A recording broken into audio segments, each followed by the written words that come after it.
got a great film to play, just Hello? Have you ever snubbed a lady? We had a technical problem. Are we on? Yeah, we're on there. Can I swear? Shit! My name is John Fox, a former radio presenter who's done shows on Viking FM, 210 FM, BRMB, Signal 1, and also BBC Radio WM. So that's my CV, and hopefully you'll agree. I'm qualified enough, just enough, to ask my guests the questions that we're all dying to hear the answers to. In this episode, we take another trip to the South Coast and chat to one of the region's longest-serving presenters, the lovely Mark Collins. He's been at the mighty Wave 105, of course now part of the all-conquering Greatest Hits radio network, for over 2 decades. But there's also another 20 years before that, which we delve into in this chat, including presenting on a station that had just one listener, how he employed a certain Chris Moyles against the better judgment of a much-loved and recently departed boss, and also an amazing story of a failed attempt to give away a Panasonic boombox. Now, before we start, just our regular reminder that if you do enjoy the podcast and you are a regular listener, then we'd be eternally grateful for any support that you can give us on Ko-fi. Just go to ko-fi.com/crunch and roll. Let's do it. Let's crunch and roll. Oh, yeah. Mark, how are you? I'm very well, thank you. Very well. I just think it's a bit of an honour to do this because I've listened for so long to your podcast for quite a few years now, and thought to myself, I wonder if they'll ever ask. Because you have a lot of Northerners on, don't you? We do. Well, the reason for that, Mark, is because I'm a Northern scumbag myself. So, and I've kept it no secret. The one thing I've realised, having done Crunch and Roll, is that I'm not as big at Anorak as many people are in the industry, or who were in the industry, and my knowledge of radio stations south of 210 FM, which is where I did breakfast for a short period of time, my knowledge is very, very weak. So I apologise. No, it's fine. It's fine. The thing I'm really excited about with you is, I mean, you've done Southern radio, you've done Northern radio, and you've tinkled in Wales as well. So you've done so much. It's incredible. Yeah, I have moved around a lot. People say, where are you from? I was born in West London, but I count Bath as my hometown. That's where I was brought up. And then left home when I was 19 and went to London. And then, remember, back in the 80s, basically you went where the work was. And also I was in my 20s and I didn't mind travelling to Cardiff or Milton Keynes or Liverpool or Sheffield or whatever. And then, of course, I got married and children came along. And then you thought, I suppose I should really sort of put my anchors down in one particular place and concentrate on one particular station. Because I had the ambition when I was younger of, getting onto Radio 1 or Capital when I was in my 30s or whatever. And always had that that push, that drive to try and better yourself, get to a bigger station, get to a different station, and just experience radio in this country. So where did your passion start for radio then, Mark? I'd always been interested in music, and when I failed all 3 of my A-levels when I left school, my mum said to me, "You're not sitting around here on your arse all day.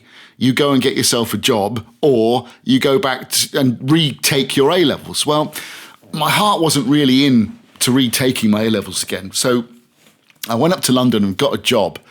This is when I was living in Bath, and left home when I was about 19. And I worked for a company called French Travel Service, who are the holiday organisation of French Railways, and sure we'll come on later to my love of trains. And me and your producer Simon can chat till the cows come home about them. And so the holiday organisation of French Railways, and I started off working in their office, and basically they would run trains from London Victoria to different parts of France. At the weekend, it would go down to Nice and the Côte d'Azur. You go down to Perpignan and the Pyrenees. They go to Brittany. They go to the Alps in the winter. And they put me in charge of what was called the Blue Sky Express, which travelled from Calais to Nice every weekend.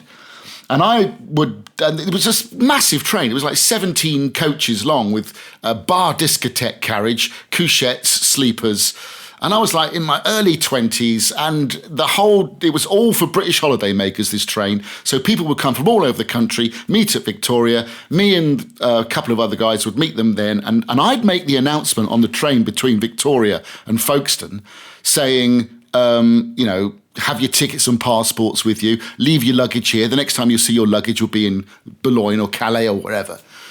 And I was making the announcement on the train one day, and the British Rail guard who was with me said, "Oh, that was good, mate." He said, "You should go and work for the BBC." And I said, "Oh, do you think so?" He said, yeah. That was a really good announcement. So I thought, that's quite a good idea, actually, because I've always liked music, and perhaps radio is a good idea. So when I got back from Nice on the Monday, I went to St Thomas's Hospital, opposite the Houses of Parliament, and said, "Do you have a radio station, a hospital radio station?" And they said, "Yeah, but it's down at Clapham North." And I think it was in a mental asylum down in Clapham. and they ran a cable basically to St Thomas's Hospital opposite the Houses of Parliament and broadcast to the patients in the hospital from Clapham. So I went and joined that, and that was in 1985. And I did a comedy show called Just a Giggle. But I loved it. It was just, and I recorded myself and played them back, and I joined the hospital radio station the very same day a guy called Mark Found did as well. Now, we'll come on to Mark, I'm sure, later on, because he was my partner on Series 1 of the series Train Spotting. We just happened to join hospital radio on the same day. And that's how I got into radio. It's a very similar story to the world famous voiceover artist Red Pepper, who talks about how, I think he was an underground driver and he was doing the announcements, and he said, "Hey, coming up now on whatever station, my knowledge of train stations is very weak." And someone said, "Hey, you should be a voiceover artist," and now he's a multi-millionaire doing voiceover. Yeah, so there's hope for me yet. Yeah, are you a multi-millionaire as well? No, unfortunately not. I live in a little flat in Southsea in Portsmouth. All right, so you do hospital radio. I mean, it's a great start. What do you know what I love is, and we've had a few guests like yourself who, it wasn't so much bedroom FM as you mentioned, but it was the love of music. And I think there's something quite special that you've gone on to build a career around music. That's nice, isn't it? I've got two daughters, and I say to them, if you can get paid to do something you love as a job throughout your life, you're very, very lucky. And I have been extremely lucky in my career in radio, and somebody's paid me to do it. Mm-hmm. And I've enjoyed it. I've never ever woke up and said, "Oh God, I've got to go to work today." I mean, some days when I'm not exactly enamoured about going to anything, I could do with a lie in or whatever, but I've never hated my job. I've always loved it and loved being on air, and I love the buzz of feedback of listeners, etc. And if you can get paid in any walk of life, if you're if you love planes or trains, you become an airline pilot or a guard or a train driver, and somebody pays you to do it, it's brilliant. Your hobby is also your job, and you get paid for it, and you can live well off it. So in 1986, you go to do some work at Chiltern Radio. How did you go from hospital radio to Chiltern? There was a stepping stone of the YMCA in Tottenham Court Road. Right, okay. They had like an in-house or in-building radio station. And myself and the aforementioned Mark Found, we started doing a breakfast show there. I mean, we didn't know if anybody was listening. It was pumped to all the rooms in the YMCA in Tottenham Court Road. And it was just the discipline of getting up every morning, unpaid, this was, completely unpaid, but doing it for the love of radio, doing it for a breakfast show, thinking that some people might listen.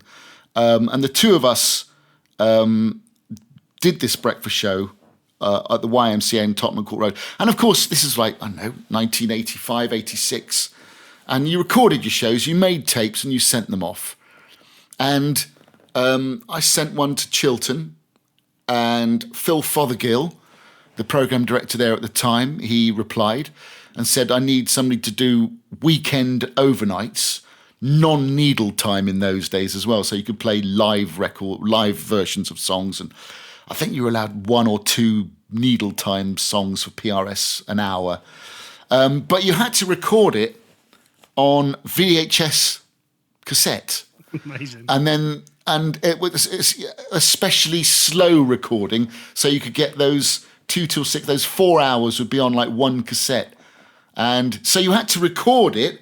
It took 4 hours to record a 4-hour show on video cassette.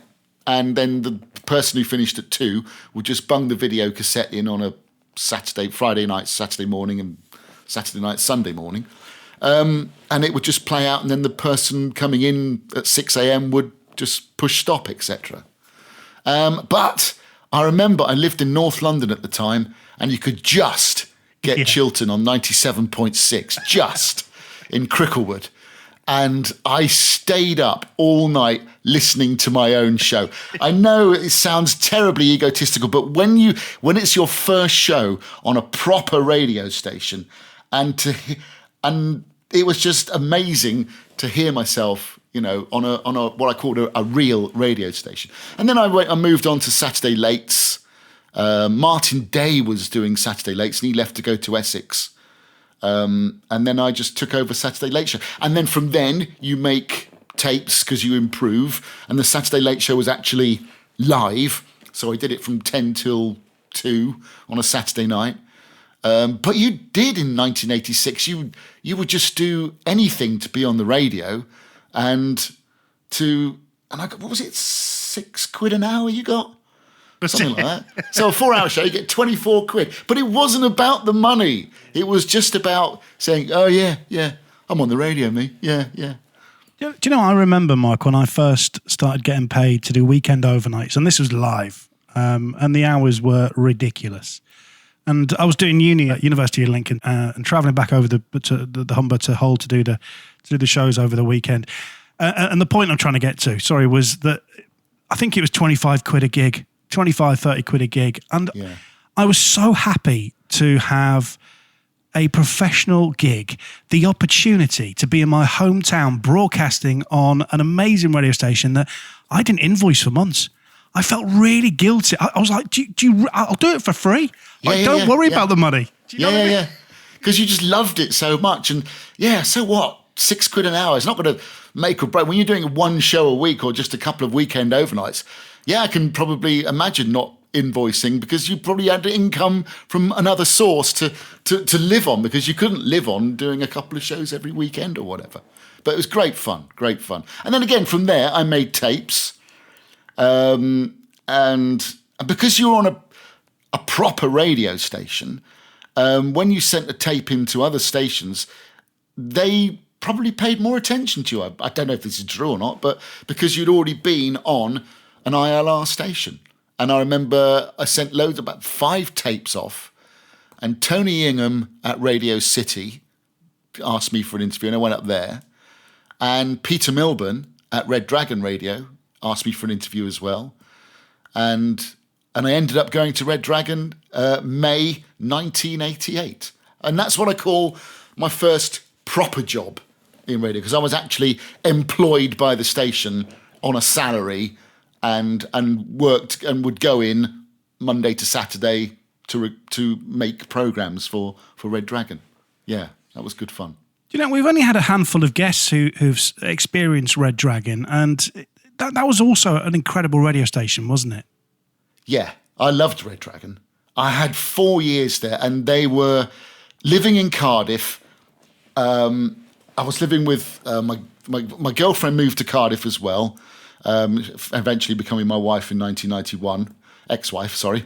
And we had the time of our lives in Cardiff. We were sort of like in our 20s. We were partying. We lived in the centre of town. Red Dragon at West Canal Wharf was right in the middle of town. It was a dump. It was a real dump. There was a brothel out the back, which was basically just a door.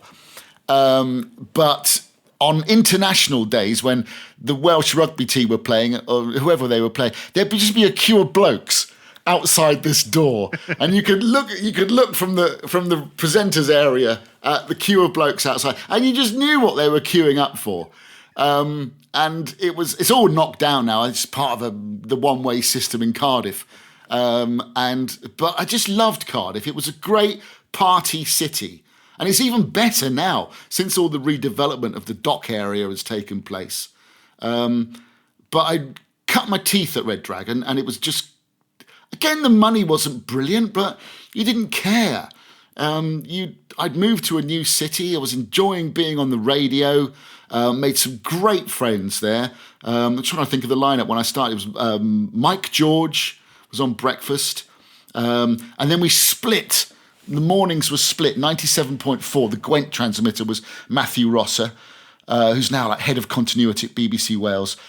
John Dash was on mornings on the 103.2 Cardiff transmitter, the Glamorgan transmitter. And then I did afternoons, I think as I started. Oh no, Phil Kennedy was on there as well for a while. And I was doing a lot of weekend stuff. Kevin Thomas, Chris Moore. That's when I first started. And they were just all really good guys. And we just had fun.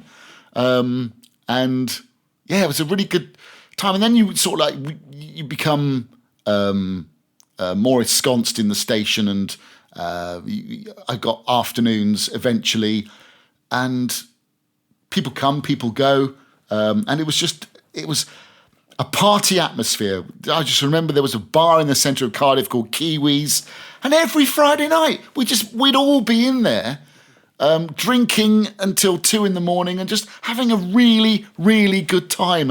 And they were really good fun days of radio when I was at Red Dragon. Fantastic. And you became head of music. Yeah. I used to deal with all the record companies then.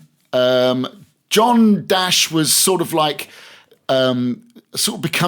being groomed to be the program controller, because John was like one of the first people to take on RCS and work hard at it and understand it. And that was just as I was leaving. And when I left, he became program controller of Red Dragon. But I became head of music. I loved being head of music because, again, it was just talking about music, deciding the station's music policy. And it gave you a bit of responsibility, and you chat to all the record companies, and they come and see you, and you go up to London and go to gigs and see them. And I've built up lots of really good relationships with all the record companies, and I just enjoyed that aspect of the job as well. Although there was one particular story, not involving a record company, but it was involved in, those road shows you get given when you are at these sort of stations. Well, there was the Panasonic road show, which was basically 2 huge double-decker buses. And when they backed onto each other, they became a massive Panasonic boombox, those things where you double cassettes, where you could record from an album onto your own cassette and stuff like that. And when these 2 buses parked back to back, it was one huge, and they were open top buses as well, and they looked great. They did a tour of the UK, and different radio stations would come along. Anyway, they came to Porthcawl one September, and Porthcawl was out of the TSA, out of the area that we broadcasted. It was that no man's land between Red Dragon and Swansea Sound. And me and Kevin Thomas had been sent down there to do live links into John Dash's morning show from the Panasonic Road Show. And we promoted it and stuff like that. So Kevin and I turned up, about 10 o'clock. And it was in September. So all the schools had gone back. There were no kids on there, and holiday makers had sort of like started to make their way home and stuff like that in an area where we didn't really broadcast to. So we got there, and these 2, and Janie Lee Grace was there. She had, remember Cola Boy, 7 Ways to Love? Yeah. It was a top 10 hit for her in about 88 or 89 or whatever. And she was there promoting that single. Of course, went on to be on Steve Wright's show. And no one was there. It was centre of Porthcawl, nice sunny day in September, but nobody had turned up. Luckily, we'd taken a cartridge with us, which had the effect of cheering crowds. So So we'd be doing a live link back to John Dash at the studio, and John would say, let's go to Mark and Kevin. They're at Porth Call for the Panasonic Roadshow. How's it going, guys? Yeah, Kev. Yeah, thanks, John. Yeah, it's been brilliant. Yeah, look at that. And push button, crowd effects. Woo, cheers. Yeah, we'll be back with a great competition in just a second. We've got a Panasonic boombox to give away. Woo. So we needed to give away a Panasonic boombox. And there was one kid, about 15 years old, walking past, and we said, look, come here, kid. What are you doing here? He goes, oh, my mum's cleaning the pub across the road, so I thought I'd come over and see what's going on, like. And we said, right, listen, how'd you fancy winning a Panasonic boombox? Oh, that'd be smart, like, won't it? I said, right, all you got to do is answer. We're going to do a really simple question. We'll give you the answer, and then you say it, and then you win it. All right. So John Dash says, let's go back to Mark and Kevin. They're at the Panasonic Roadshow. How are you guys? How's it going, guys? Push cart effects. Yeah, it's fantastic down here. We've got somebody out the crowd. What's your name? Oh, my name's Liam. All right, Liam, how old are you? I'm 15, right? All right, Liam. And we'd had a simple question, like who's the lead singer of the Rolling Stones' birthday today. So we wrote on a piece of paper, Mick Jagger. All right. And we said, right, okay, Liam, to win yourself a Panasonic boombox, blah, blah, blah, blah, blah. The Rolling Stones lead singer, it's his birthday today. What's his name? Handed him the piece of paper, went, I don't know, I can't read. Oh, no. Cunty. We apologise, sir. We just play records till 8, 9, when do we finish? I'm not drunk. I've had a couple of drinks. I'm not drunk. So tell me, where's next after Red Dragon then, Mark? Northants. Now, I'd gone to see ZZ Top at Milton Keynes Bowl. And I'd also been trying to get back into Chiltern on a regular basis. And I'd had a couple of interviews with Paul Robinson when he was at Chiltern before he went to Radio 1. And I went and saw ZZ Top at the Milton Keynes Bowl. And I bumped into Paul Robinson in the hospitality area. And he said, I got a tape from you this week. This is when he was at Radio 1. I said, no, you didn't, Paul. I said, I haven't sent you a tape at all. He goes, no, I got a tape from you this week. I said, no, Paul, you haven't. It must have been somebody else. I haven't sent you a tape. And he looked at me quite angrily. He said, Mark, I got a tape from you this week. Basically, he had a friend who was an estate agent in Weston-super-Mare. And of course, Red Dragon bled across the Bristol Channel. And his friend used to listen to me on Red Dragon in Weston-super-Mare and recorded me and sent a tape to Paul saying, this guy's quite good, you should have a listen to him. So I said, oh, right, okay. He said, do you fancy coming up to London and having lunch with me? I said, yeah, of course I would. Yeah, fantastic. So I went up to London and had lunch with Paul Robinson, and because he was editor, I think he was editor from evenings and overnights. He wasn't daytime editor at Radio 1 at the time. But anyway, it was just an opportunity of perhaps getting on Radio 1. And he said, I don't think you're ready for Radio 1 just yet, but can you get closer to London so we can listen to you? And I went, yeah, if you want. And he said, if you can get back to Chiltern, do that, and we can monitor you and sort of like see how you're getting on. I said, okay. And Northants Radio, which is part of the Hot FM, the Chiltern Radio Network, had its license renewal coming up. So Colin Mason thought in his infinite wisdom that we need local programming all of a sudden for Northants Radio.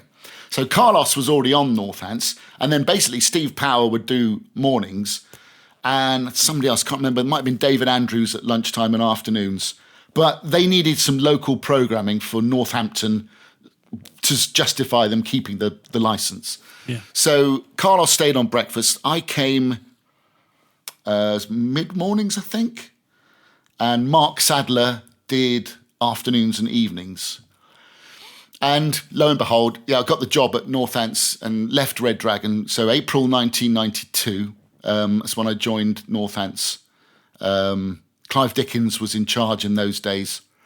And moved to Milton Keynes and travelled up to Northampton each day to do mornings there, and then to be part of the Hot FM as well. And you'd do station shows for all Chiltern stations, and 96.9 in Bedford, 97.6 in Dunstable, 96.6 in Northampton, and 7 Sound as well, which I can't remember the frequency of, but that's being too anarchy.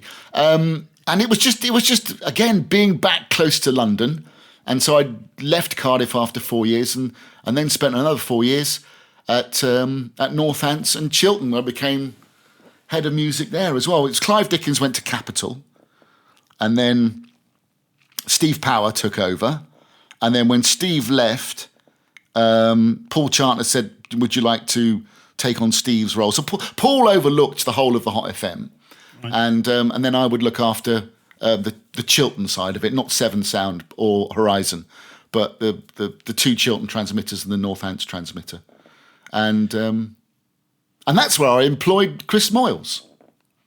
Wow. Okay, we haven't got this in our research. No, I forgot about that actually. Yeah, You've forgotten about that bit, yeah? Yeah, that's right, because I needed an evening show presenter. I think Emma Scott had left, and I needed someone to replace Emma. And a guy called Adrian Tredinick, who was the EMI rep, came and saw me once, and I was saying, "Oh, Adrian, you don't know anybody around, do you? Who's half decent? I need a good evening show presenter."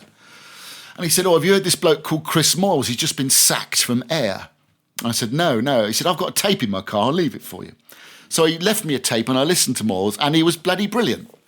I thought, this is the sort of thing we want. So I rang him up and said, "Are you looking for a gig?" And I think it was air he'd just been fired from. And he went, "Oh, yeah, I'd love to." Yeah, I said, "Well, I'm looking for somebody to do an evening show." I said, "Let me play your tape to Paul Chantler, and I'll see what Paul says, and I'll get in contact with you." He said, "Oh, brilliant, okay." And so I played it to Paul, and Paul said, "Oh no, Sparky." He called me Sparky. "Oh no, Sparky, he's too much trouble. We don't know. No, he's going to be difficult. He's going to be a pain. He's going to say the wrong things and get us off air or something like that." I said, "Oh, all right, Paul." So I rung up Chris, said, "Look, I'm sorry. Paul says no. He said you're probably too much of a liability." He went, "Oh, never mind, Mark, but thanks anyway." I said, "Okay, nice to talk to you, blah, blah, blah." And I carried on looking for an evening show presenter. And of course, nobody came up to scratch. Nobody was as good as Moyles' tape was. Yeah. So after about 3 or 4 weeks, I went back to Paul and said, "Look, I think we should take a punt on Chris Moyles." I said, "I've looked around. I can't find anybody who I think will be half decent for that evening show." Because it was on the whole of the network. It's 7 Sound, Horizon and Chiltern and Northants and everything. So it's quite a big evening show to do. And you got some good guests on it as well.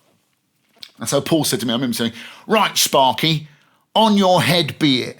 If he messes up, not only is he out, but you're out as well." Wow. Yeah, I said, "Right, okay, fair enough." So I rang Moyles back. I said, "Listen, I've tried looking for an evening show presenter. I can't find one. But we'll take you on. And the scenario is, if you mess up, not only are you out, but I'm out as well, because I'm putting my neck on the line for you." "Mark, no, don't worry. I won't mess up. I'll do a really good job for you. Do a really good job." And he came to Chiltern, and he did a really good job, and he was fantastic, and he got huge figures. I remember Clive Dickens ringing me up going, "Oi, how much you paying Moyles?" I said, 18 grand. He goes, "Right, we'll get him for 20. And that's when he went to Capitol. Really? But then, Clive Dickens knew how much Chiltern wages were. He'd been there for so long. So, yeah, he ended up going to Capitol. Yeah, and that's how it went. It's worth mentioning that, of course, at this point, you are the PC of that station. Yeah. Which we didn't mention. And as we go on in your career, there were, management, you spend quite a bit of time in management. Was that ever the plan for you? Well, again, looking back at the time, it was, because what happened when I was at Chiltern was the GWR takeover happened. Right, okay. And again, lucky me, being a survivor, managed to keep my head above water and had meetings with Steve Orchard, etc.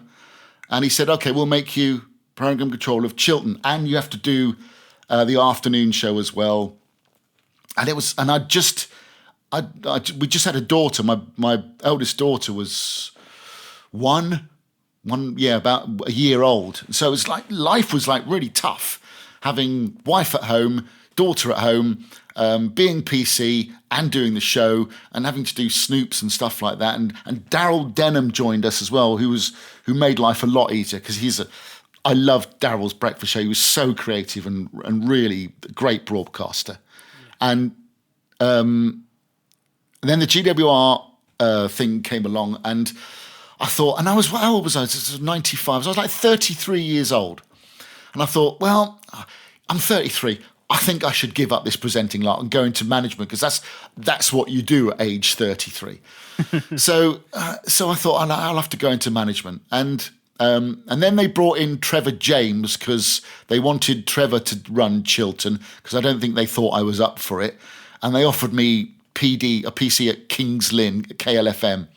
And I didn't want to move to Kings Lynn. God bless Kings Lynn. I've just been watching Michael Portillo's Great Coastal Journeys, and it looks a lovely place. But I didn't want to end up in Kings Lynn. I had aspirations bigger than Kings Lynn. So I said, no, I don't want to go to Kings Lynn. And then they found me a bit of liabilities, the wrong word, but I was expensive. I was being paid sort of like program controller's wages. I had a car. And so they started thinking, we can't pay him that much. Let's take away his car. And it's all got a bit nasty towards the end. So I started looking around, and there was a deputy PD job came up at Radio City. And I met Tony Mackenzie in London. Man of few words, but what a great bloke. Do you know Tony Mackenzie? Well, it's funny. A lot of people have mentioned Tony's name on Crunch and Roll. I don't think I ever met Tony, but I did. And it's you saying that he's a man of very few words. I did text him because I don't know if you've listened to Caroline Martin's Crunch and Roll, which is a brilliant episode. I know Caroline. Yeah. Yeah. She had a lot of love for Tony as well, and she got me his number. And I texted him because he's a fisherman. Is he? He's a fisherman in Scotland. So. Do you know, I always wonder what happened. Last I heard, he was running the newsagents at Sheffield Station. Oh, right, okay. Yeah. Mate, we might have got the wrong person here. No. I can imagine him being a fisherman in Scotland because he's originally from Kent. And I liked Tony because I remember when we met for lunch, we'd been chatting for about half an hour, and then I can't remember which one of us it was, dropped the C-bomb. Yeah. And then after that, we thought that, yeah, I like you. I like you. Yeah. It's so good that you've got the same test as I have. That's brilliant, Mark. I love that. We're all at ease now. You've done it. That's great. I love that. Yeah, because as soon as somebody drops the C-bomb, if it's two blokes together, there's that brotherhood it's become like blood brothers or C-bomb brothers. Yeah. And so I got the job at Radio City as deputy program director there, and then in 1996, just after Euro '96, because it was August, that's right, and I moved up to Liverpool, and again dragged my wife from Cardiff to Milton Keynes, now up to Liverpool and everything, and she was quite. You know, anybody who's got a partner in radio and you've moved around like you perhaps did more in the 80s and 90s, because there were more stations then, one of the non-radio partner always seemed to just like, yeah, all right, we're going to move here now. Yeah. And then they ended up in Liverpool, which is great fun. Well, again, there's another story there as well, quite a few. I do want to talk about Radio City because, I mean, again, another iconic station. I mean, you know, a lad from London, you call Bath your home. You've moved around the south a little bit of time in Wales, then you go up to Liverpool. That's a hell of a change, isn't it? Yeah, I'm a Liverpool fan. Oh, are you? Now, yeah. I need to scratch off a question for later on. Okay, I thought you were Chelsea, but we'll get onto that in a bit. No. I hate Chelsea. Even though I work there, I hate Chelsea. You can say that now. I say it now. Yeah. Mind you, I said it when I was there as well. Oh, did you? Yeah. So it was at not in St John's Tower. This is when the station was in Stanley Street, and so I started there in August 1996, So there was Tony Snell on breakfast at the time. Snelly Yeah. at breakfast. Yeah. Yeah. He had some big figures as well. I remember looking at his figures and thinking, Jesus, man.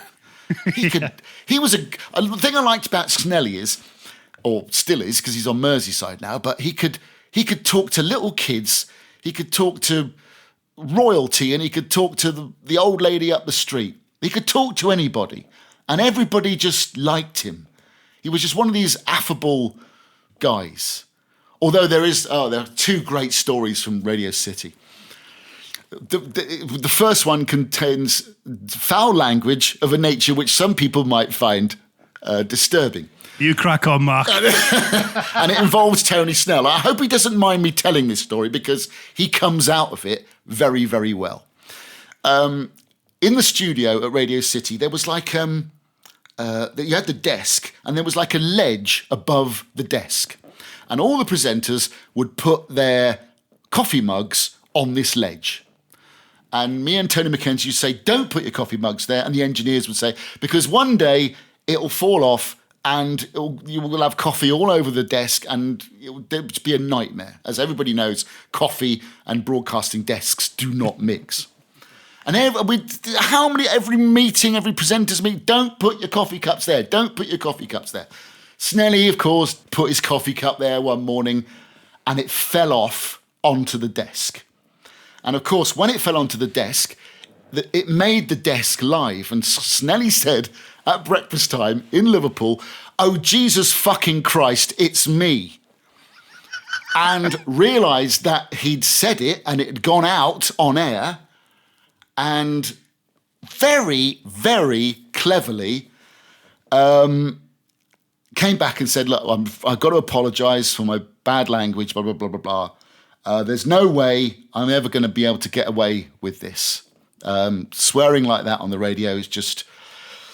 I will be sacked when the bosses come in at 9, 10 o'clock or whatever.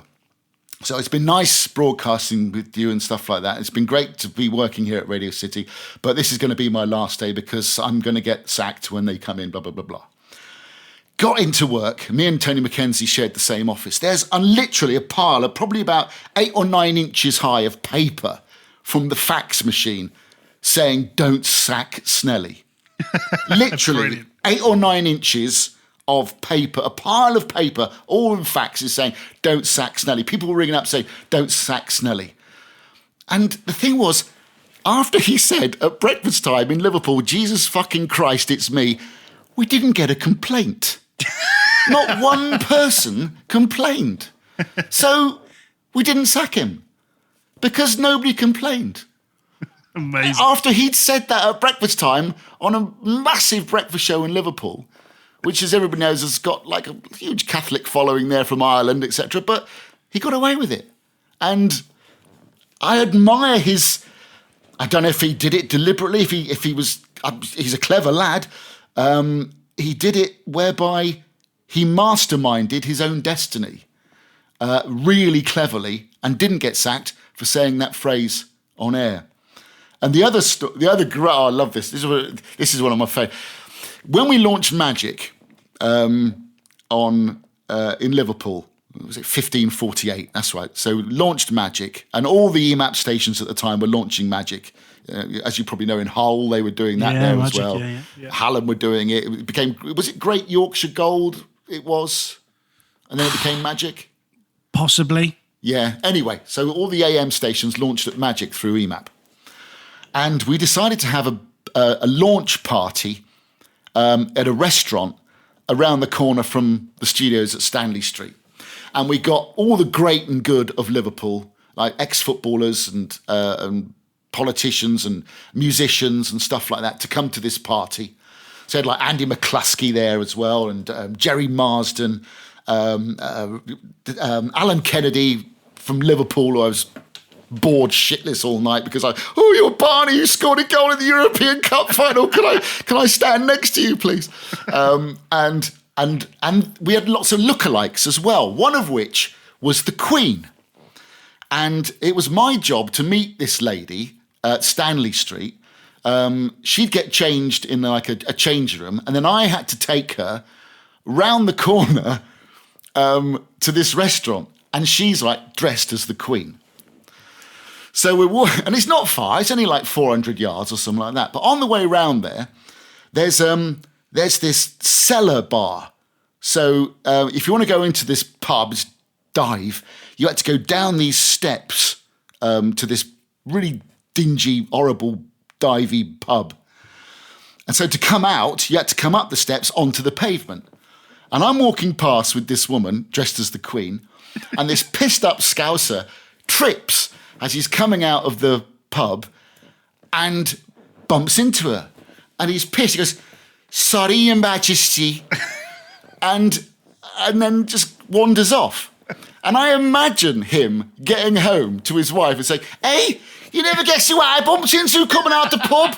The bloody Queen. She was walking down Stanley Street and I bumped into her coming out the pub." And his wife whacking him round. They said, "You're fucking pissed again, you." Oh, I just wondered if he ever woke up and wondered how he ever bumped into the Queen on Stanley Street. And anyway, yeah, so that was the launch of Magic. And have you had Billy Butler on Crunch and Roll? No, do you know what? We would love to get Billy Butler on, yeah. Oh, he hates me. Oh, does he? I apologise, Billy. He hated the launch of Magic. He really did, and it was partly down to me. We played, prior to the launch, we played loads of songs with Magic in the title, like Could It Be Magic? It's a Kind of Magic. You Could Do Magic, Libby and Family Cooking, anything with Magic in, just to sort of like preempt the coming of Magic in Liverpool. There was a poster campaign. Billy hated it. He absolutely hated it. And that's partly my fault. So Billy Butler, if you listen to this, I apologise. I've moved on as well, Billy. Don't worry.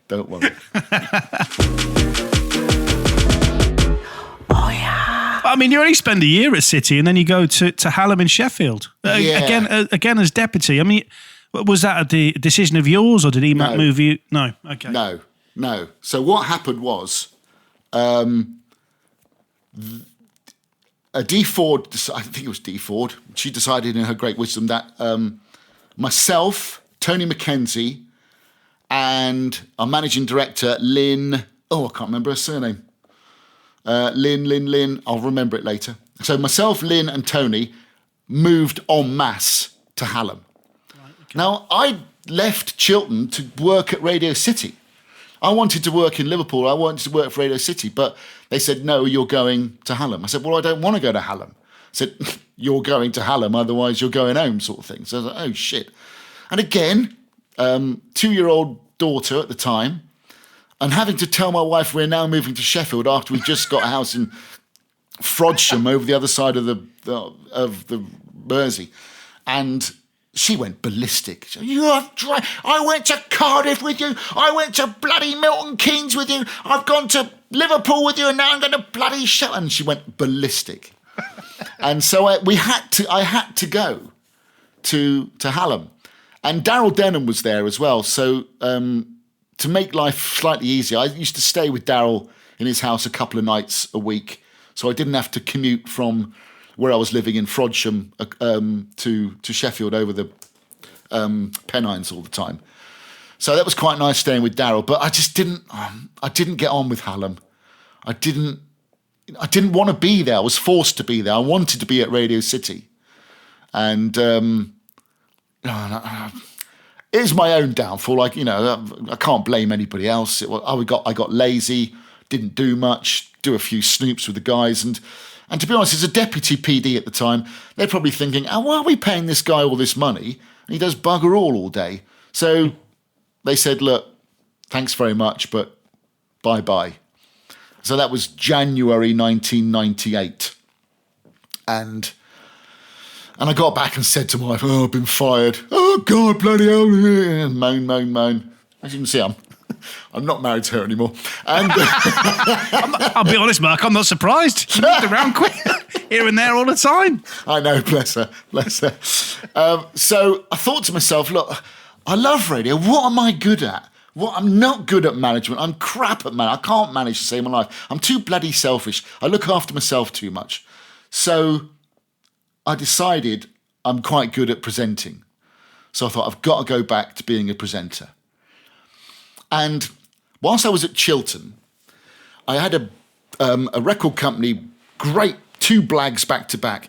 I did my show one Friday and went down to Heathrow, flew thanks to Virgin Records, across to Paris, saw the Rolling Stones in Paris on the Friday night, flew back to London on the Saturday morning, went from Terminal 2 or whatever it was over to Terminal 3, saw Chrysalis Records, because I was doing a rock show at the time as well, and they had a Canadian band called Moist. They're appearing at a festival near Niagara Falls, and they'd invited me out to Canada. No. Yeah, so I went to the Stones on the Friday night, back to Heathrow, thanks Virgin, across to Chrysalis, and they put us up in Niagara in a hotel, because Niagara is the honeymoon capital of Canada. So I remember my room had a massive red heart-shaped jacuzzi in it. Yeah. Oh, how tacky. Really tacky.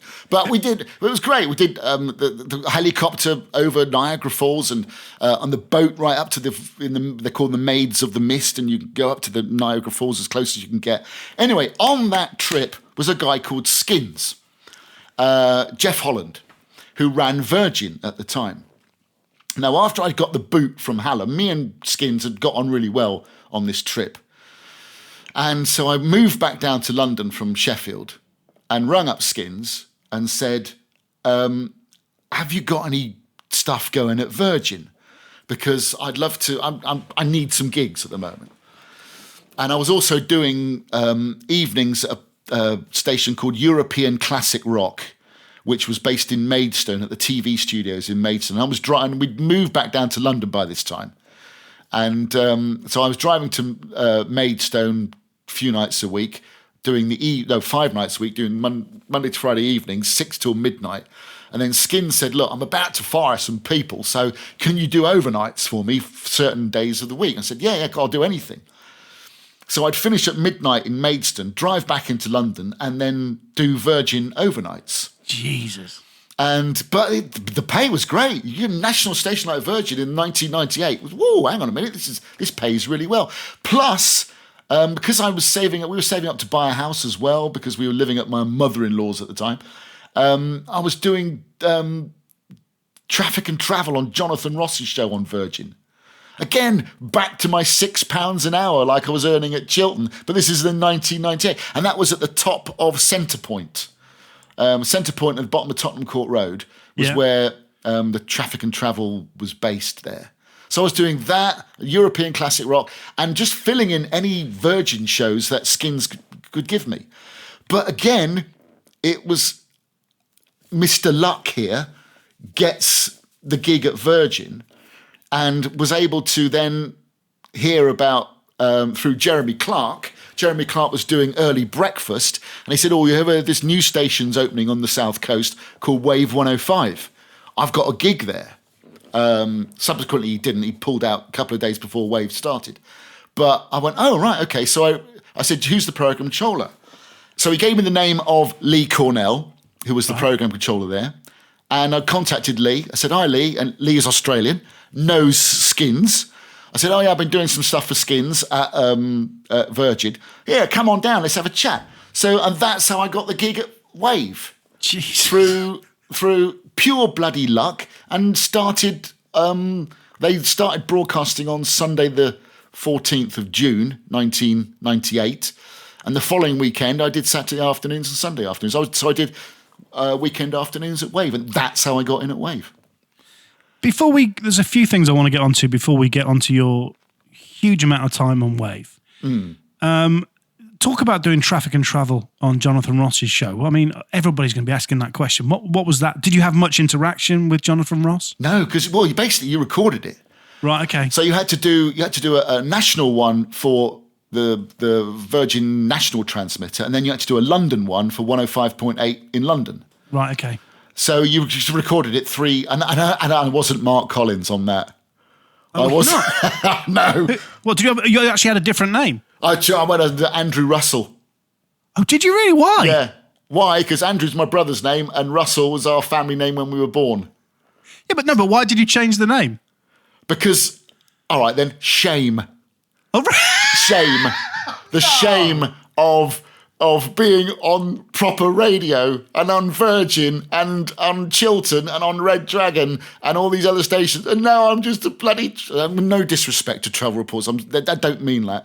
But I was just, the shame of being as a travel reporter. Yeah. Oh, Mark. That's made my heart bleed. It really has. The thing is, everybody would have recognised your voice. No, I don't think so. A few people might have done, but nobody rang me up and said, "Oh, was that you doing the travel?" No, nobody ever. Some guy called himself something Russell. It sounds just like you, Mark. Please tell me that happened. I hate to say that, it's shame, because that belittles travel reporters. And no, I'm not belittling you. It's just that perhaps it's because my ego couldn't take it. There you go. Okay. Well, bless you. Well, it made my heart bleed anyway. Oh, just a couple of other things as well. I mean, you do one show on TalkSport. Yes. But Mark, one more than me. So well done. Well, this is what after I joined Wave, because we were both owned at the time by, I think it was Scottish Radio Holdings. I think they owned, it was some big conglomerate or whatever. They owned Wave at the time and TalkSport. And I remember Kelvin McKenzie coming down to Wave one day. And he was involved a lot in TalkSport. And Lee Cornell said to me, "Yeah, mate, if you fancy doing a show on TalkSport, we're going to, see if we can get some of you guys in there." Nobody else wanted to do it. I was like, yeah, I'd love to do a show on TalkSport. Absolutely, yeah. So they gave me Sunday breakfast. And it was in July 2001. So it's an odd-numbered year. So there was no Olympics, Euros, or World Cup. And the football season had finished. There was a bit of cricket on. Oh, and the only decent thing, there was some horse racing was on. And the British Lions were touring down under. And so there was some stuff about lions. But I remember being up on the Saturday night, looking at everything sport, just going through all the sports pages. And it was a 3-hour show, and they had a competition on there. And I had a producer. She was a really lovely girl. And I loved it. I got such a buzz. I loved, this is again being on Virgin. I remember Steve Power said this when he did his Crunchyroll, getting that call from Ayrshire or Belfast or somewhere. Oh my God, I'm broadcasting to there. And I just got a buzz of people. There was a guy from Middlesbrough entered the competition. I thought, oh my God, he's in Middlesbrough and he can hear me, and I'm sitting here in London. And it was and that's the buzz I get from it. And and I loved it. And I must admit, I listened to TalkSport quite a lot, and I was listening on the following Friday. And Hawksby and Jacobs actually gave me a shout out. Said, "Oh yeah, that bloke who was on last Sunday, he was quite good, wasn't he?" I said, "Yeah, that's me. And I was in the car on my own, and I just wanted to shout out the window, 'That's me!'" Well, I mean, you've got it on your CV. One show on TalkSport. Amazing, though, really amazing. I do want to talk about, and the reason I want to talk about it is that my wife, who I picked up, sounds wrong. It does sound wrong, actually. It wasn't on the back of Red Dragon, was it? It was. I was one of those English scumbags. No, I met whilst I was doing breakfast on 210. So she's from Reading, but all her family are all Chelsea fans. Ooh. Really hardened Chelsea fans. So when I saw this, when we was doing a bit of research on you did. So tell me about Chelsea FC on their station Big Blue. What was that? Right. So I was at Wave at the time. Yeah. But I was still living in London, and I was commuting down to Fareham every single day. Wow. And I was on by this time I got onto afternoons. So I was doing 1 till 4. And so I'd get the train at 8:30 from East Croydon, get off at Swanwick with my bike, cycle up to the station, do 1 till 4, come back, do the thing in reverse. It's a 2-hour journey on the train. And doing that 6 days a week, so I was doing weekend stuff as well. Doing that all the time was just getting to me. Sometimes I'd drive but of course, as you can probably gather, my wife didn't want to move because I dragged her so much around the country. She was thinking, no, I'm not moving again for you. And by this time we had 2 kids now. Right. And they were sort of starting school. So it was just like, no, we're not moving. and another Australian who was a friend of Skins. God, bloody hell, my life revolves around people who know Skins. A guy called Ray Arthur, another Australian, really nice guy. He was in charge of what was called Radio First. Now, this was a company that got lots of backing from the city, and they were starting up radio stations at 4 Premier League football clubs. Chelsea, Southampton, Premier League at the time, Derby, Premier League at the time, and Aston Villa. And Chelsea was the first one that they were starting up. And I think it was, he said, I met up with Ray, and he said, look, you'll have a DAB breakfast show in London within a year, and we'll pay you. They paid me $7,000 a year more than Wave were paying, and I was living in London, and I didn't have to commute down to Fareham every day. So I thought, this is too good an opportunity to miss. Wow, yeah, I'll take it. So I handed my notice in at Wave, said, look, I'm going to Chelsea. They went, okay, fair enough, blah, blah, blah, good luck, etc. So it was launched in August 2001, and then, of course, 9/11 happened in September. So everything was a bit on a downer. But they had the money to launch these stations, which and it had commentary. You'd get it on your Skybox. You could. That's how you listen to it. It was on 898 on your Skybox. It was big. It was called Big Blue, and it was just basically a completely partisan radio station for that particular club. So it was Chelsea through and through. You'd have the interviews with the players, the commentary on all the Chelsea games, home and away, and it was all for Chelsea fans, etc., etc. And it was based at Stamford Bridge, and it was a great place to work. Going into London every day, going into Chelsea every day. I bought myself a little scooter and went into London on my scooter. Did the breakfast show 6 till 10. But they launched Chelsea first, then I think Southampton second, Villa third, and Derby fourth. And they launched them all too quickly on the back of each other and ran out of money. But we managed to stick it out for, when did 2002, I think it went under. So it's just about 18 months. But again, some great stories from working at Chelsea Football Club. One of which is another sweary story as well, so you're going to have to excuse me. And it might involve the C-bomb as well. Am I allowed to drop the C-bomb? I don't know. Simon's in charge of this, but I'm happy. But we'll see. We'll see. Yeah, we'll see. We'll see when your episode comes out. We'll see, it might have a cow noise over it or something. So you'll know put something over it. Yeah. Put something over it. So the reporter at the time, and I'm not going to mention who he is because he still works for Sky and he still works the Premier League, and he's a really, really good commentator now. But he started out at Chelsea with me in 2001, and he was recording a promo. Chelsea were playing Middlesbrough, and it was just sort to listen to the commentary. This coming Saturday, Chelsea travel to the Riverside to take on Middlesbrough, and it'll be a 3:00 kickoff at the Riverside. Oh, you fucking C-bomb drop, blah, blah, blah. And then did the promo again, did it perfectly, but forgot to edit the front part. And this is how we knew how many people were listening. It went out 7 times and nobody mentioned it. Nobody mentioned it. Except I got in for breakfast, and this particular person is sitting in the office typing away, doing his reports and stuff like that, ready for the sport. And I put the promo on and he's talking away, and he drops the C-bomb and effing this and effing that. And we both look at each other through the glass. Oh my God. And I said, that's a sackable offence. And learning back from Tony Snell, I said, let's wait and see if anybody complains.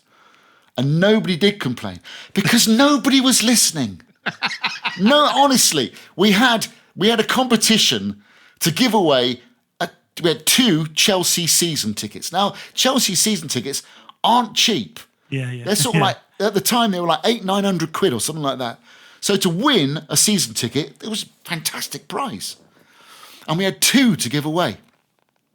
And we promoed the hell out of it. And when we did it on the day, one line flashed on the phone. One line. And I said, hello, Big Blue. He goes, yeah, all right, mate. It's a competition for the season ticket, is it? Yeah, what's your name? He goes, Dave. All right, Dave, where are you from? He goes, Maidstone. All right, Dave in Maidstone, we're going to answer a simple question. Yeah, well done, Dave. You won yourself a season ticket for next year. Oh, nice one, son. Cheers. Thanks, mate. Ta-da. So we had the second one to give away. We gave away the next day. One line rings. I answer it. Hello, is that Dave from Maidstone? You went, yeah, how'd you know that, mate? How'd you know that? We only had one listener, and it was Dave from Maidstone. And we couldn't get rid of a Chelsea season ticket. Now, I have learned a lot from being at Chelsea, and I'll tell any budding broadcaster, it's not about the money. You can have as much money. I went there for more money, blah, blah, blah, than Wave would pay me. But if you haven't got an audience, there's no point doing it. There's no, if you've got, and this is why I loved working at Wave 105, because we had a massive audience, a huge audience, and you fed off them, and that's what gave me the buzz about broadcasting. You can put me in front of a microphone and pay me nothing, and as long as thousands of people are listening, I'll get the buzz from it. Or you can give me loads of money and nobody's listening. I'd rather have the audience than the money. And that's what I learned from working at Big Blue. And I went, it was, remember Christmas 2002, I went to my mum's house in Somerset for Christmas. She lived in a valley in Somerset. And I went down there Christmas Eve, had Christmas Day there. We went out for a walk on Boxing Day. And because there was no phone reception down there in this valley. And we went out for a walk on Boxing Day and I got the call from Ray Arthur saying, Mark, it's all gone tits up, mate. All the stations have gone bust. So I was then out of a job. I was hoping that the punchline to that last story was that you bumped into Dave in Somerset. That would have been the golden egg. Hello, mate. Got any spare tickets? Or he's trying to sell the tickets because he's a Spurs fan. Typical Chelsea fan. We're having a party. We will get on to Wave, but I'm really interested by the stand-up thing because it's something, I love stand-up. And I had a very brief idea in my head for about 30 seconds about trying stand-up, and then I realised that I just wasn't funny enough. And also that I haven't got the kahunas to get on stage, because to do that is just incredible. So where did that inspiration for you to try a bit of stand-up come from? Okay, right. I love comedy. Massive. Again, going back to school days, I was the one who had the record player, etc. I was also the one who would boringly quote Monty Python all the time, and the young ones, and I watch a lot of comedy. And when I was working at Chelsea, I saw a thing in Time Out saying there's a new comedy course starting at a club in Soho called the Amused Moose. And there was the first one that they were going to do, and it was like, I don't know, 160 quid, and it was a 12-week course, and at the end, your sort of like graduation was writing your own stuff and performing a 5-minute set on stage. I thought, oh, that sounds quite good. So I turned up at the very first one, and there were 16 of us who were there, who turned up for the first one. Greg Davis was there. No. Yeah. And Rod Gilbert was there as well. And there was me and a lot of other people. Steve Hall as well. Alexis Dubis. And they've all gone on to work in comedy. I think Steve Hall worked with Frank Skinner at Virgin on his show. Aisha Hazarika, she was there as well. She's on Times Radio now and a columnist for The Independent. So there was like some proper heavyweight people there. But the reason they were all there was because they had awful jobs that they hated. Greg was a teacher at a shitty school in Hounslow, and he hated being a teacher. Hence his fantastic portrayal in The Inbetweeners, because he just played himself as a teacher, because he just hated the children. And Rod I can't remember what Rod did, I think it was in some government department, but he hated it. So they signed up for this course as an escape from their mundane, boring jobs. Now, I loved my job, and I used this as a way of learning how to write comedy and deliver comedy on the radio. I thought it would be quite good for me to learn how to do it. And especially if you've got, as you say, the kahunas to stand up and write your own comedy and give and perform it in front of an audience. And so we did all this course with this guy teaching, because you can't teach somebody how to be funny. And it's without going into the ins and outs of comedy characteristics. You have somebody who's quite gregarious, like Greg Davies, who's big and he wanders around the stage. And then you'll have somebody like Stephen Wright, the American comedian, who's like very deadpan and talks like this and will just stay in the same place all the time and not move. But still is incredibly witty and funny.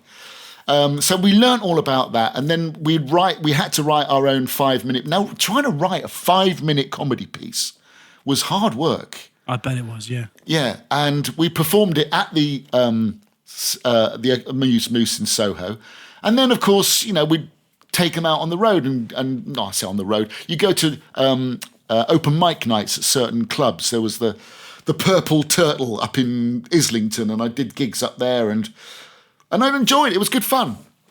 But it was never going to be my earner. I wasn't that committed. But people like Rod Gilbert and Greg Davies were committed because they didn't want to do their boring, mundane jobs that they hated. So they actually did work hard at it. And look at them now, again, much richer than I am and much more famous than I am and doing quite well for themselves, both of them. And I still talk to Greg every now and then. I've lost contact with Rod, but I still talk to Greg. He's on tour. I'm giving a plug now for his own bloody tour. He's on tour this year, and he's coming to Portsmouth. So I'll give him a call and say, give us 2 tickets for Pompey, will you? And I'll come and see you. Go, yeah, okay. And we'll catch up and go for a beer or something like that. So I'm still in contact with him, sort of thing. So yeah, I love comedy, and as I say, it was just a way of learning how to write and how to deliver on the radio. And I think I learned something from it. Yeah, there is a way of delivering a line. Sometimes that's funny. I think perhaps when you went into that or you joined that course that you had an advantage over many of those 16 people because, of course, radio is, if you're good, it's all about telling stories, isn't it? Yes. And I love storytellers. And both Rod and Greg are great storytellers. And they were then. I mean, there were a few other people on that course who had probably fallen by the wayside, but you knew those two had something different. They did stand out from everybody else. They were clever. They were committed. Both Welsh as well, for goodness sake. But did they hear you on Red Dragon? That's the big question. No. I don't know where Rod may have done, but Greg's from up mid Wales, sort of like Shrewsbury, Shropshire, that area, just across the Shropshire border. So he wouldn't have heard me. No. All right, let's move on to Wave 105, which, we've had Steve Power on his episode talk about the magic of that radio station. I'm guessing that you have the same love for Wave as yeah. Yeah. Well, see, I got back into Wave in 2003 because by then John Dash had become the programme director. And John's partner, now husband, Peter, had given me my first job in radio. Amazing. Yeah, and lucky Mark again. So I rang up John because I'd done a bit of landscape gardening to earn some money, and I rang up John and said, "Look, it's all gone tits up at Chelsea. Any chance of getting my old gig back?" And he went, "Yes, leave it with me, but it won't be until May." I went, okay, I can last till May. And this was because it was Christmas time when we found out it had all gone tits up. So I had 5 months to try and just to fill. And then I was at European Classic Rock there for a while again. And then May 2003, got my old afternoon show back on Wave 105. And it was just good to be back there. And I then said to my wife, look, come on, we've got to move down there this time. So in 2004, we moved down to the south coast and bought a house down here on the south coast. So it was much easier for me then just to get to work. I didn't have to commute on the train from East Croydon every day.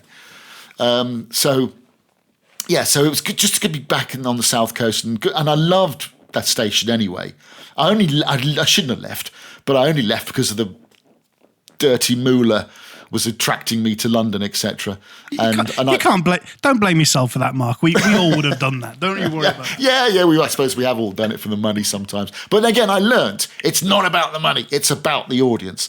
Anyway, so and Carlos was doing mid-mornings at the time, and he went off to Smooth. I think he went off to. So they said, "Would you like to do mid-mornings?" And I said, "Yes, yeah, I'd love to."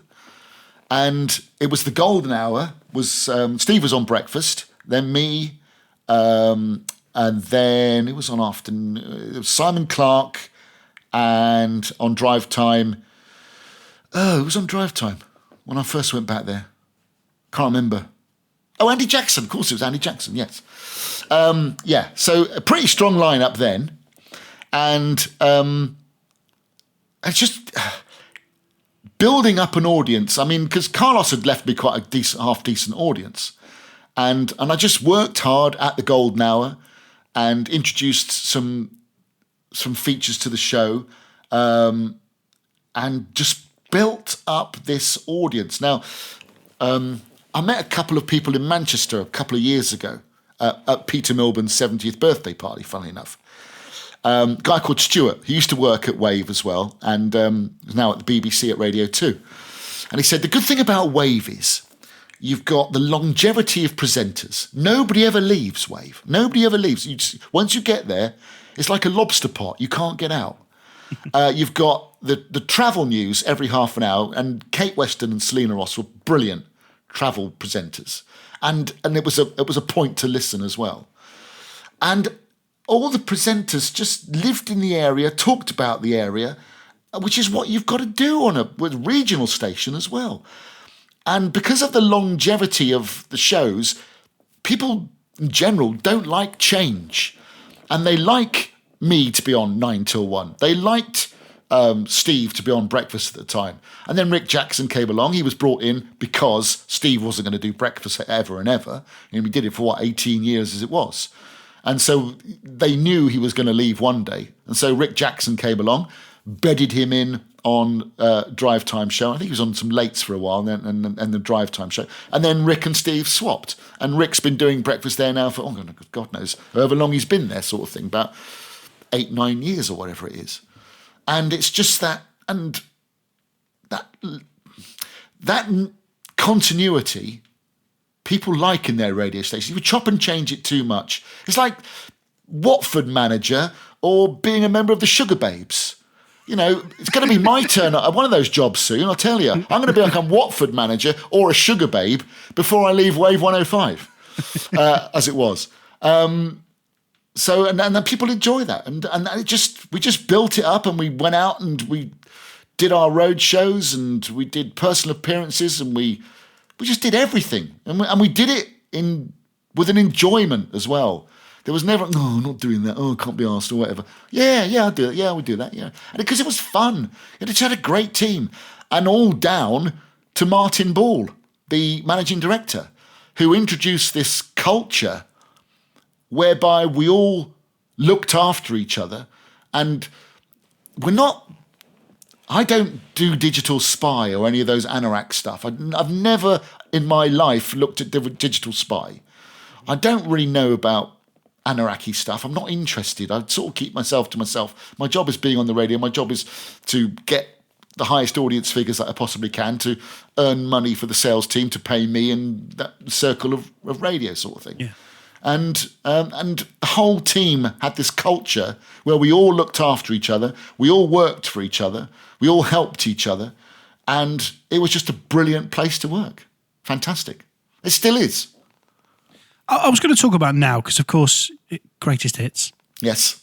You all knew that would happen at some point, and the lineup as it was a stellar lineup, as you've mentioned. You know, the people like yourself and the others that were on there. I mean, it must have been sad when when you knew it was going to change, but also sad when you knew that you were going to lose friends that were on that lineup for so long.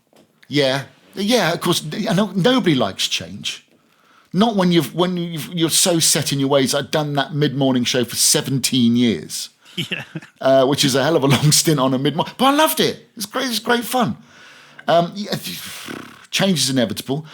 Funnily enough, I went to a party on Saturday night and I saw Martin Ball, my old ex-MD, and he's now sort of very, very high up in Bauer. And he said, "How's it going?" I said, "It's fine, Martin." I said, "To be honest, I've moved on." And he went, "Yeah, so have I." And, long live the king is dead. Long live Wave 105, but Wave 105 is dead. It ain't coming back. There's all these forums and Facebook groups and stuff like that of people who, belittling Greatest Hits Radio. But there are 3,000 people on this Facebook group.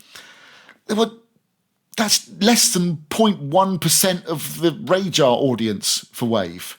So most people aren't on this Facebook group calling for Wave to come back. It's not coming back. Get used to it. Embrace Greatest Hits. If you don't like it, you can listen to other stations that are available. But we will do our best, myself and Rick, to carry on talking about the area that we live in, embracing our audience, going out and meeting people, entertaining people, having people on air, and talking, when people ring up, we answer the phone and we chat to them. And we will carry on doing that because that's how we've been brought up on radio. And that's how we will carry on doing it for Greatest Hits Radio. And I've got bloody Bruce before me and Mayo after. That's not a bad lineup in my books. Do you know, Mark, I can't thank you enough for being on Crunch and Roll. It has been wonderful to meet you. And as we said before we hit record, there's a chance we might have met before, but I was probably drunk. But thank you so much. And we didn't even talk about train spotting. There's a reason for that, Mark, because I couldn't give a shit about trains. Well, listen, it's been a joy. And nice to meet you as well, Foxy. Excellent. Yeah, really cool.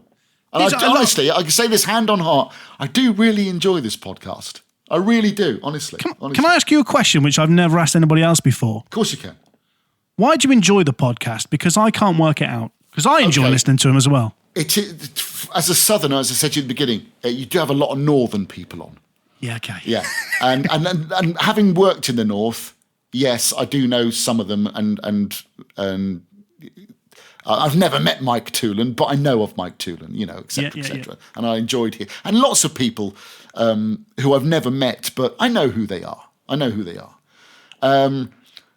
But as you say in your email that you sent me at the beginning, it's not your CV. If you can get on, as I said, I love storytellers. If you can get good storytellers, if you get Greg Davis and Rod Gilbert on, they'll tell you stories. If you can get people who are in radio who've got great stories to tell, and there are loads of us. We've all done those shit road shows. We've all had the weird callers. We've all sworn on air. And everybody's got a story about how, not everybody has taken the Queen across Liverpool, but we've all got a story in us, and I love telling stories. My girlfriends, sometimes when I start, she went, "Oh God, it's not another one of your stories," because they'll go on for ages. But I love telling stories.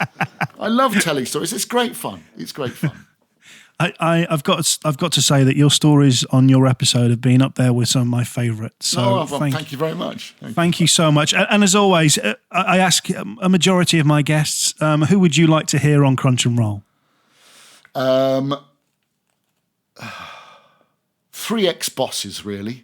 Dave Shearer, which I'm thinking you've got to get him on, and yes, as I think it was Mike Toolan was going on about the car story. The car story. That is the car story. That is the car story. Yeah. And if you don't know it, get Dave Shearer on. He'll tell you the car story. Andy Shire, who my recent boss at Wave, and a very good friend of mine, who is the only man I know who has been PD in England, Scotland, Ireland, and Wales. John Dash. Because he was at Clyde, Red Dragon, Piccadilly, and a station in County Kerry, in Ireland. So he's done England, Ireland, Scotland, Wales, and he's the only PD I know who's done that. So it'd be good to get John on as well. Oh, yeah. Would you be so kind, Mark, to take us away with the end credits, please? Oh, yes, and I know you get all your guests to do this, and every time I hear this, I just think of Simon's, I presume, Polish ancestry rolling in their graves with some of the pronunciations of Simon's surname.